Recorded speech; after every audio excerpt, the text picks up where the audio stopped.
Hello guys, welcome to a new blog, and in this blog I'm introducing you with Palak, who is a master student here and is soon going to be a PhD student in Switzerland. I congratulate you for that first of all.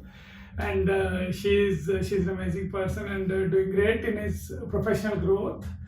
So she's basically from the field of biotechnology, and she'll tell you how she actually managed to come from India और फिर यहाँ आके उसने कैसे अपने masters को explore करा, किस तरीके से उसने अपने आप को चलाया ताकि वो एक at the end of the day like after 2 years वो एक अच्छी पीएचडी मतलब पीएचडी पोजीशन के लिए अप्लाई कर पाए. तो can you please tell us from the start how it all started with maybe something a bit from your field first और उसके बाद आगे. तो बेसिकली मुझे डॉक्टर बनना था एंड तो मैं नहीं क्लियर कर पाई नीट और AIPMT और एम्स के एग्ज़ाम्स. तो उसके बाद बहुत कम ऑप्शन बचे थे कि बायोटेक्नोलॉजी कर सकते हैं, अभी फार्मा कर सकते हैं. तो मेरे पास बहुत कम ऑप्शंस थे कि मैं DU चले जाऊँ, BSc कर लूँ जूलॉजी में, बॉटनी में, या फिर MIT यूनिवर्सिटी चले जाऊँ. बट एक कॉमन फ्रेंड के थ्रू मुझे पता लगा कि थापर यूनिवर्सिटी में भी बायोटेक्नोलॉजी होती है, बीटेक होती है बायोटेक्नोलॉजी में. तो तब लगा कि बीटेक के बाद फिर नौकरी मिल जाएगी वहाँ पे किसी भी बायोटेक्नोलॉजी कंपनी में. तो था कि ठीक है, प्रोफेशनल कोर्स है तो व्हाई नॉट.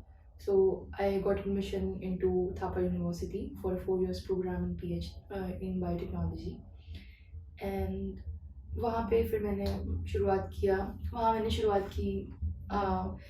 पहला साल तो बहुत बेसिक ही होता है, फिजिक्स केमिस्ट्री और नॉर्मल बायोटेक्नोलॉजी के सब्जेक्ट्स लाइक माइक्रोबायोलॉजी और ये सब पढ़ाते हैं, और कंप्यूटर साइंस, थोड़ा पाइथन, जावा, ये सब पढ़ाते हैं. बट उसके बाद फिर सेकेंड थर्ड ईयर में थोड़े से मेन स्ट्रीम कोर्सेज कराते हैं ताकि आपको इंटरेस्ट पता लगे. बहुत कोर्सेज पढ़ाते हैं, बायो प्रोसेसेस और मतलब काफ़ी ज़्यादा कोर्सेज पढ़ाते हैं, industrial biotechnology, environmentally related, microbiology, biochemistry and मतलब जो भी सब फील्ड्स होती हैं ऑलमोस्ट वो आपको थोड़ा थोड़ा सबसे इंट्रोड्यूस कराते हैं ताकि आप अपने इंटरेस्ट को कॉन्फ़िगर कर सकें और पहचान सकें कि आपको क्या आगे पढ़ना है, क्या चीज़ आपको इंटरेस्ट करती है. तो जब मैं बीटेक कर रही थी थापर से, उसके बीच में मुझे पता लगा कि मेरी यूनिवर्सिटी का टेल अवीव यूनिवर्सिटी के साथ कोलैबोरेशन है. तो मुझे था हमेशा से कि मैं मास्टर्स तो करूँगी ही आगे, मुझे रिसर्च में जाना था, थोड़ा सा रिसर्च करना था, क्योंकि इंडिया में इनिशियली मास्टर्स और बैचलर्स इतनी ज़्यादा रिसर्च बेस्ड नहीं होती है कि आपको पूरा प्रॉपर 2 साल रिसर्च करना होगा या प्रोजेक्ट्स करने होंगे. इट इज़ मोर ऑफ कि आपको कोर्सेज ज़्यादा पढ़ने होते हैं और आप साइड बाय साइड छोटे मोटे थोड़े प्रोजेक्ट्स करते हैं, तो आपको उतना एक्सपीरियंस नहीं मिलता है. बट हाँ, hands on experience during practicals आपको काफ़ी ज़्यादा मिलते हैं इंडिया में यूनिवर्सिटीज़ में. तो मुझे था कि मुझे बाहर ही आना है और पढ़ना है. I was not seeking a job. तो जब मुझे पता लगा कि मेरी यूनिवर्सिटी एक कोलैबोरेशन में है टेल अवीव यूनिवर्सिटी के साथ, and I can directly go after my third year of bachelor to pursue a masters degree in research. So I opted for it and I got selected and I came here in 2019 to pursue a master's after 3 years of my bachelor's. So I also saved 1 year and I'm almost completed, just the thesis to be defended. So yeah, this is how it started and it was really nice. Oh, so what will be your first thought about कि कोई मतलब for example a bachelor student wants to join, तो उसको क्या क्या ऐसा करना चाहिए, कैसे उसको चलना चाहिए, मतलब कि वो एक इंटरनेशनल यूनिवर्सिटी में अप्लाई कर पाए. डिपेंड करता है कि कहाँ पे अप्लाई करना चाहते हो. फॉर एग्जांपल अगर आपको यूएस में अप्लाई करना है तो आपको GRE टॉफल देना पड़ता है. अभी तो कोविड की वजह से थोड़ा GRE उन्होंने वेव कर दिया, बट टॉफल तो you have to definitely give. So TOEFL की तैयारी करनी होती है और आपको CGPA भी अपना मेंटेन करना पड़ेगा. At least it should be more than 8 basic. ऐसा नहीं है कि 8 से कम वालों को एडमिशन नहीं होता है, but then you have to balance it with some other things like social activities और like extracurricular activities and research paper or some internships. But still it's better if you have more than 8, so you have a fair chance to get into university. So we are talking about कि अगर उसको scholarship वगैरह लेनी है तब. तो scholarship लेनी है तो you have to be like the outstanding student from your class and you must have like research work or research experience gained from internships or some industrial exposure or So it whatever. doesn't means कि तुम paper ही चाहिए, but हाँ, you must have knowledge of instruments and all. Yes. It is how you like sell yourself or tell the other person that what you have done, no matter if you have research papers or not, or like if you have published something or not.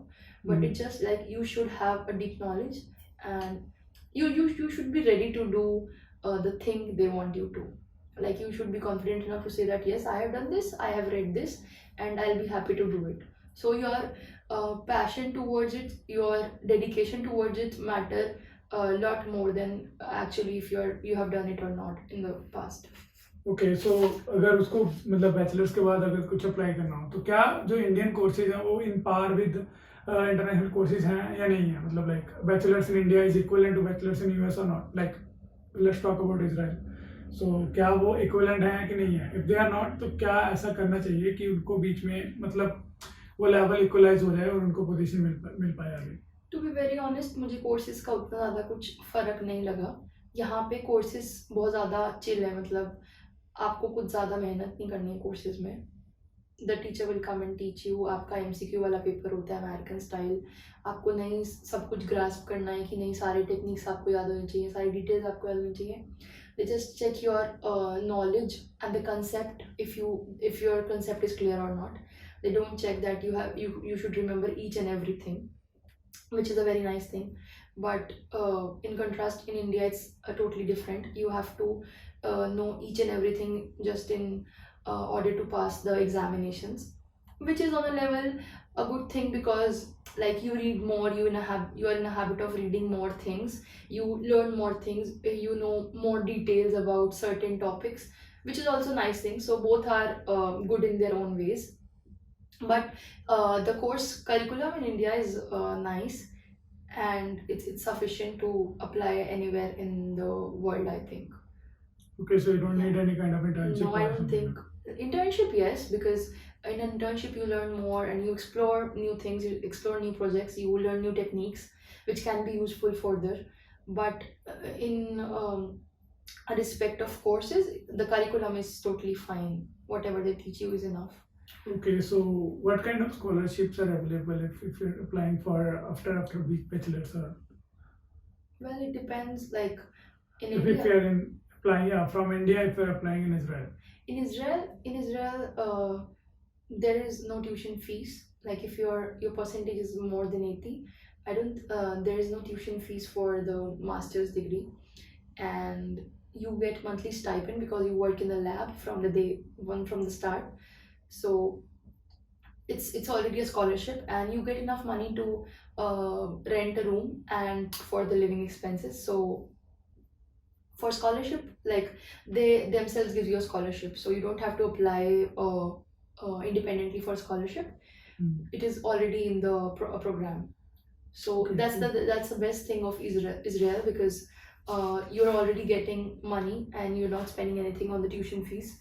So it's basically free, and you end up saving something in the end.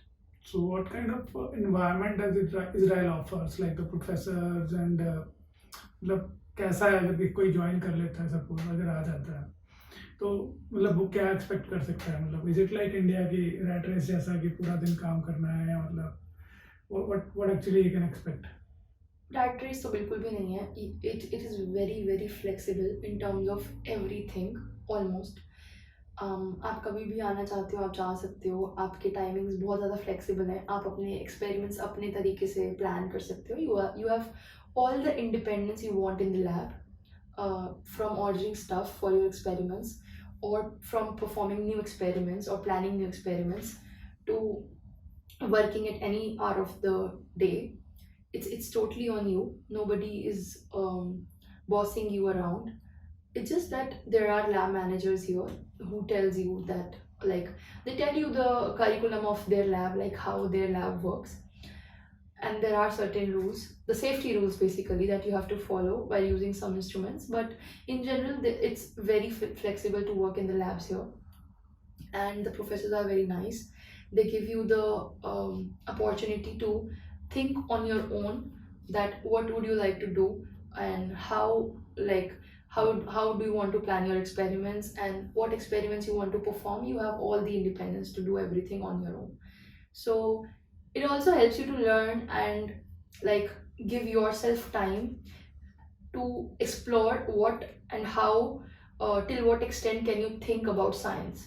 So it's a very nice opportunity one can get in order to get to know themselves, that what they think about science and how much they are interested in the research. Okay, cool. I think that would be enough for a generalized thing, but let's start with biotechnology, which is your field. Yes. Just give an overview about why biotechnology and what is actually the scope of this field, and what one shall do. Shall we pursue it or not? India में अगर हम biology से 10+2 करते हैं तो उसके बाद बहुत कम ऑप्शंस रह जाते हैं. You and up doing BSc और इन जूलॉजी और बॉटनी और बायोटेक्नोलॉजी. तो मैंने भी कुछ प्लान करके बायोटेक्नोलॉजी नहीं किया. इट वाज जस्ट कि मेरे को कुछ समझ नहीं आ रहा था तो मैंने बायोटेक्नोलॉजी कर लिया. तो मुझे जब मैंने बायोटेक्नोलॉजी में बीटेक करना शुरू किया तो मुझे भी नहीं पता था कि बायोटेक्नोलॉजी एक्चुअली में है क्या. बट धीरे धीरे जब मैंने पढ़ा और when I was in the program तब मुझे समझ आया कि ठीक है, कंपनीज हैं जो दवाई बनाती हैं और अलग अलग सॉल्यूशन बनाती हैं, केमिकल्स बनाती हैं, सब बायोटेक्नोलॉजी कंपनीज हैं.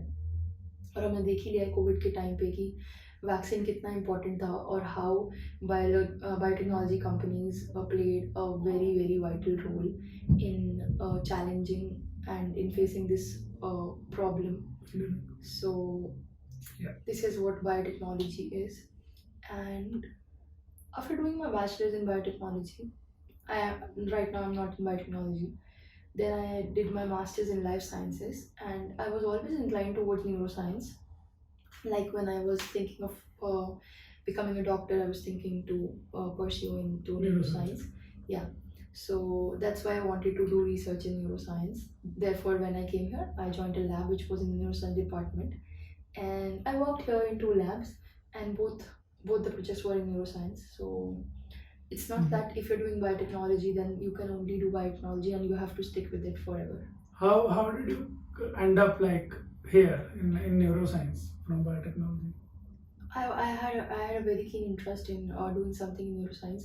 I like to study the synapses and neural circuits and how brain works and how all the chemicals give signals to brain. That's a different thing. I'm just saying how, like, is it related to biotechnology or is it a part of biotechnology? No, it is literally like it is in some extent, but I have never studied neuroscience as a subject in my bachelor's.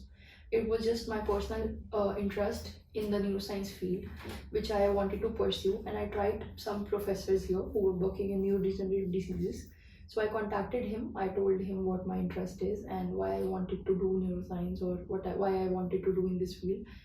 And he interviewed me and he liked me, so he took me. And first project I worked on was related to neurodegeneration disorders. So then I was interested in neuroscience, and then for the another project I also chose another lab which was working on learning and memory. So the next project I did was on learning and memory. So in short, you would like to say that I think the crust is that you don't have to stick to one field. No, You can just do your bachelor's in one and shift to others in your master's or in your PhD. So it all depends Anytime. upon your decision. anytime. It's for all the fields, not only neuroscience. Like if you would have been interested in cancer biology, for example, you would have contacted professors working in cancer and you would have shown your interest toward working in the field of cancer, and then they would have like checked you if you literally want to do research in that field or not or whatever. So it's not very hard and fast that if you have chosen biotechnology, this is the best part of biotechnology, that it consists of a lot of fields: biochemistry, microbiology, and cancer biology, developmental biology, and a lot. So you can pursue anything you want.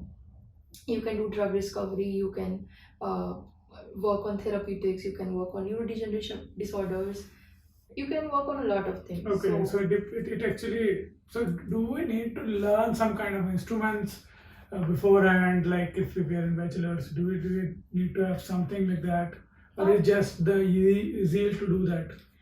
Not really, but like you should be knowing the basic techniques, like basic research laboratory practicals like PCR, DNA extraction, and gel electrophoresis, which every student in bachelor's at least once do it in their first degree. So you literally don't need any experience with like a lot of techniques, but because initially when you start doing the research, you they don't take you because you're trained, they take you because you want to learn. So the masters is the main thing where you learn new techniques, like where you explore yourself, where you explore your interests, where you explore new techniques, what you like, what you don't like, and then according to that you go further towards your PhD or whatever you like after exploring in masters you get to know that okay, yes, this is what I like and this is what I don't, so you get clarity in masters. So now, as the masters is almost done, you're about to finish. What next? So as you mentioned in the start that I am I'm going to start a PhD in Switzerland. So I applied for a PhD in Switzerland, and now I'm going to Switzerland in January Wow. to start my PhD in human genetics department. Cool. So it's like shifting from biotechnology to neuroscience and then to human genetics. So things are changing so damn but- frequently. Yeah. Okay, cool. So I think that's enough for the master's part. Mm-hmm. And I'd conclude this video at this point and tell you about her experience about how she ended up in Switzerland in the next one. See you in the next video.